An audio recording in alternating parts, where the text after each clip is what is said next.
Here's another question from one of our viewers. They wanted to know if resawn or rough sawn lumber will work better for exterior stairs that are going to be painted. And that's exactly what we're looking at here. Everything is rough sawn except for parts of the guard railing like the top and the balusters. And of course the hand railing is smooth. You're going to be running your hands up and down this. This is a must. Got to be smooth. I've seen rough sawn lumber used for this, and it's only going to be a matter of time before somebody's going to get a splinter from the lumber. And yes, that has happened to me more than once. And while I'm at it, I might as well point out that it's nice to have a rounded off post if this is the way you're going to build your guardrail.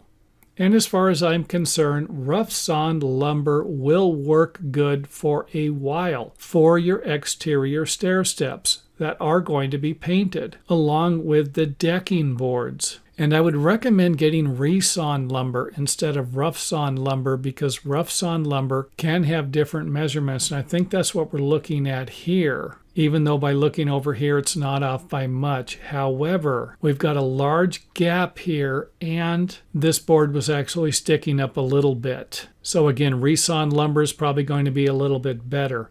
Now, the main problem you're going to end up with when you paint a stair step is that it will need to be painted again, and the more layers of paint that you put on these steps, the smoother it's going to become.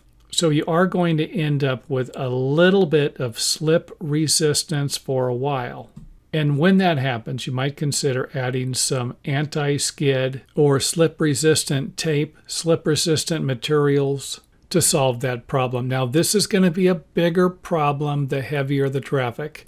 If this is a public stairway, people are going to be walking up and down it all day long, then you might consider adding slip-resistant treads and decking to this stairway. However, if it's a stairway for a private residence, it could last for decades. You're not going to have the wear and tear, making it a win-win situation for the builder.